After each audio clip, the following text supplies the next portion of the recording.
அனைவருக்கும் வணக்கம். என் பேர் கி ஸ்ரீநிதி. நான் 7ஆம் வகுப்பு பிரிவில் படிக்கிறேன். நான் படித்த புக்கு பேர் புத்திசாலி படகோட்டி.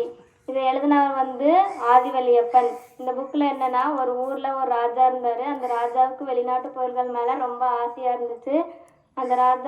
அந்த ஊருக்கு 4 கப்பல்கள் வந்துச்சு. அந்த கப்பலில் ஒரு புகழ்பெற்ற வியாபாரி இருந்தார்.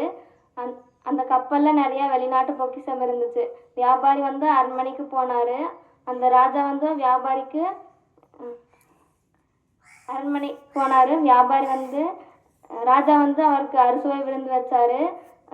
என் கப்பலில் நிறைய வெளிநாட்டு பொக்கிஷம் இருந்துச்சு. அதில் இருக்கிற ஒரு கப்பலை நான் உங்களுக்கு தர்றேன். ஆனால் நான் 2 கேள்வி கேட்பேன், நீங்கள் அதுக்கு பதில் சொல்லணும்னு சொன்னார். ராஜா அமைச்சர்களை கூப்பிட்டாரு. வியாபாரி 2 கூண்டு எடுத்தாலும் அதில் 2 வாத்து இருந்துச்சு. ஒன்று ஆண் வாத்து, இதில் எது ஆண் வாத்து எது பெண் வாத்துன்னு கேட்டார். அப்புறம் ஒரு குச்சி எடுத்து இதில் எது முன்பக்கம் எது பின்பக்கம்னு கேட்டார். அமைச்சர்களுக்கு பதில் தெரியல.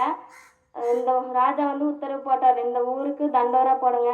நம்ம இந்த வியாபாரி கேட்குற கேள்விக்கு யார் பதில் சொல்கிறீங்களோ அவங்க இந்த நாட்டுக்கு இளவரசி ஆகலாம்னு சொல்கிறாரு. அடுத்த நாள் தண்டோரா போடுறாங்க. படகோட்டி மதிமாறனுக்கு தண்டோரா சத்தம் கேட்குது.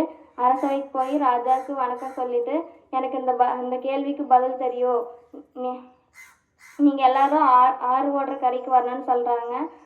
எல்லாரும் ஆறு ஓடுற கரைக்கு போகிறாங்க. வியாபாரிக்கிட்ட இருக்கிற கூண்டை வாங்கிட்டு அந்த வாத்தை எடுத்து கரையில் நிற்க வைக்கிறாரு. இதில் ஒரு வாத்து போய் முதல்ல தண்ணியில் இறங்குது. இதுதான் ஆண் வாத்துன்னு சொல்கிறாரு. குச்சியை எடுத்து தண்ணியில் வீசுகிறாரு. அது மூழ்கி இருக்கிற பக்கம் நுனி பகுதி, மேலே இருக்கிற பக்கம் அடிப்பகுதின்னு சொல்கிறாரு. நீங்கள் சொன்ன பதில் ரைட்டுன்னு சொல்கிறாரு. நான் என் கப்பல் இருக்கிற பொக்கிஷத்தை நான் உங்களுக்கு தர்றேன் அப்படின்னு சொல்கிறாரு.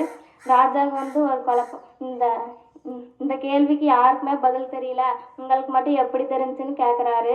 நான் ஒரு படகோட்டி, நான் எல்லாத்தையும் பல தடவை பார்த்துருக்கேன். எது ஆண் வாத்து எது பெண் வாத்துன்னு தெரியும். இதெல்லாம் தெரிஞ்சால்தான் நான் படகு ஓட்ட முடியும்னு சொல்கிறாரு.